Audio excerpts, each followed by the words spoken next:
The Montana Department of Transportation is looking for public comment on the US 191 corridor planning study. Members of the Butte community react to the firing of the executive director of the Butte Rescue Mission. Happy Wednesday, Southwest Montana. Chet Lehman, Matt Elwell with you here. Roads are not great out there. No. There are some slick places. We have some fog. You nailed it. It's not that we're dealing actively with snow. I will spit this out eventually. I'm sure you will. Let's start it over, right? Yeah, let's go. Good morning, Southwest Montana. Good morning. You know, it is slick in a few spots. Yeah, the visibility is down as well. We're going to talk more about that, of course, coming up. Here's a look at what we have going on. Temperatures into the 20s. We do have patchy fog. There are some slick spots, although roadways overall are doing quite well. Daytime highs should be back into the mid to upper 30s with plenty of sunshine. You can see the fog both in Bozeman and out toward Belgrade for the early part of the morning. These low-lying areas are going to be a slow go today, and it's cold enough it could be freezing fog, which means there could be some ice as well. We're going to break down your forecast, of course, coming up in just a few minutes. Slow go. Thank you, Matt. 6:30 now, our top local story this half hour. State Department of Transportation wants to hear from you when it comes to improvements on US 191 between Four Corners and Big Sky. TN's Gabby Crevitt was at one public open house to get the details.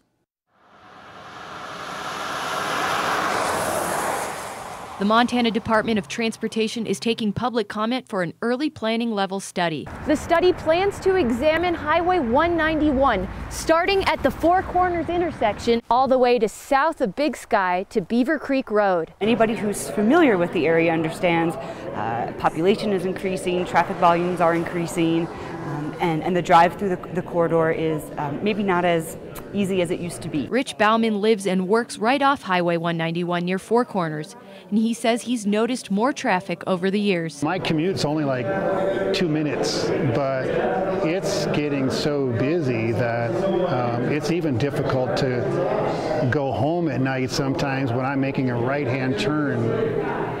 You know, going with traffic, there's just so much traffic. Safety is also a major concern for MDT and the people that frequent the highway. From 2009 to 2018, MDT reports there were 1,077 crashes reported on the highway. 24% involved wild animals, and about 22% of crashes occurred on tight curves or on narrow sections of the canyon. And while MDT acknowledges growth in Gallatin County is both a concern and contributor to some of these major issues, there's still much more to the picturesque highway. A little bit it is directly related to the growth. Another thing it's directly related to, again, it's the environmental conditions of the corridor. It's a unique and beautiful area, and we want to make sure we're able to preserve that for the future. In Gallatin Gateway, Gabby Crevitt, MTN News. Gabby tells us one more open house will be held at the by the MDT. It takes place today at the Warren Miller Performing Arts Center in Big Sky. It runs it from 3 p.m. to 6:30 tonight. In other news, a Bozeman man could face up to life in prison after police say he told his kids to hide drugs when officers came to the house. According to court documents, a 911 call about kids throwing axes near a toddler in James Clark yard led to a police response. When officers got there, prosecutors say they found Clark's kids coming out of an attic. Investigators say it turns out Clark had told them to hide trash bags of marijuana, hash, and hash oils there, along with other drug paraphernalia. Clark was charged with tampering with evidence, criminal child endangerment, having drugs for distribution, and other charges. Given the nature of the charges and his history, there is concern for safety to the children as they were involved in allegedly tampering with the evidence, and also they were present in the home. Clark's bail, by the way, set at $75,000. Other court news, a West Yellowstone man accused of attacking a woman with a baseball bat that had been modified with bolts and screws. Court documents show Michael Costanzo was ordered to wear a GPS, could face up to 20 years in prison after West Yellowstone police say Costanzo confronted two women around 2 o'clock Tuesday morning. Investigators say Costanzo eventually swung a bat at one of the women who caught the swing, injured her hand. Costanzo also has an extensive multi-state criminal history ranging from Montana to Georgia. His bail set at $15,000. Mining City headlines this morning, the executive director of the Butte Rescue Mission has been let go after 6 years at the position. MTN's John Amy has more on the story. Rocky Lyons was terminated as the director of Butte's rescue mission after the mission's board decided it was time for a change in leadership. But there was a time when some say her leadership was important. She had to navigate some pretty rough waters, and she's the one who brought us through. And there's no question about it.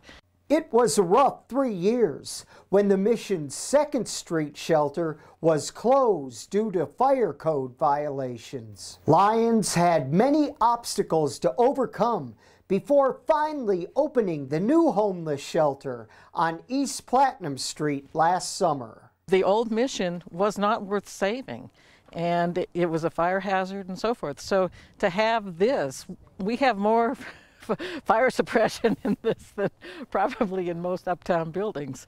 I spoke with several people who said they did not like Rocky Lyons' strict leadership style and that they are looking forward to a new executive director. But many say they really like the new homeless shelter. It's pretty new, so it's clean and it's warm. I like that they serve like breakfast, lunch, and dinner. And, you know, place to stay, rest your head. In Butte, John Amy, MTN News. John tells us attempts to reach Lyon for comment were unsuccessful. So far, the board has not made a decision on her replacement. Also in Butte, several Butte agencies will be hosting an event tomorrow that will help Butte's homeless connect with much needed services. The Maroon Activity Center will be the place for the annual Homeless Service Connection event. Provides the homeless with dental and health care, gets them in touch with other community services. Plus, they can also get a shower and a haircut. They're not able to shower every day or get things like that, so and get their haircuts. You know, you'd be surprised on just something small like that, how it kind of changes their attitude. That event starts at 8:30 in the morning tomorrow, runs until 1 o'clock in the afternoon. Well, all this week, Scripps Media is helping students across the country learn about media literacy. Students are learning what makes news, how it's collected, edited, and written. Some Bozeman High students even joined us to create a local news story. Students in Phoenix looked into how most teens get their news and how they interpret it. Here's what they learned. It is no surprise that teens are always on their phones. What might surprise you, though, is what they're doing on those phones. They're getting their news from Twitter, Instagram. A recent study showed that 54% of teens are getting their news from social media platforms. We found students are not just looking at these platforms, but are turning to adults for more information. Sometimes in the morning, my mom will just watch the news and I'll hear about it and then I'll look it up later.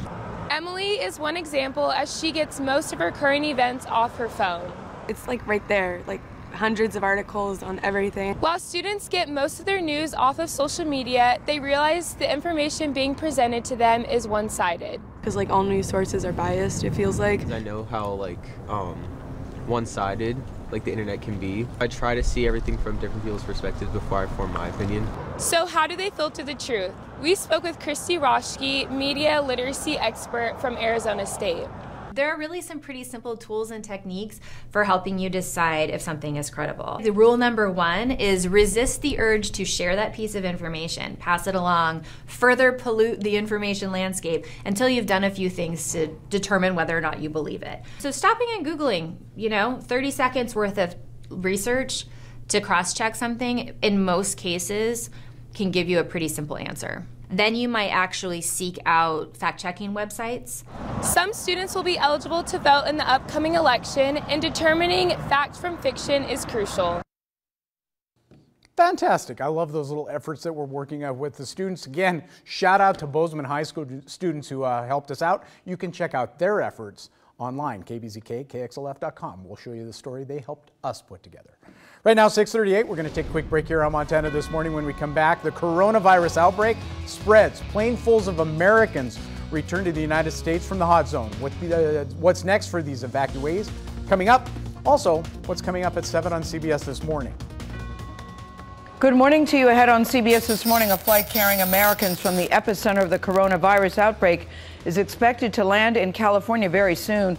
We're at the air base awaiting its arrival. Plus, the president's personal lawyer, that's Rudy Giuliani, sits down with CBS News in an exclusive interview what he has to say about John Bolton's bombshell allegations.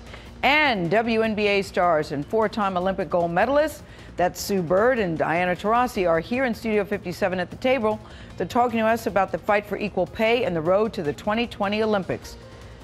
See you at 7 o'clock on the dot.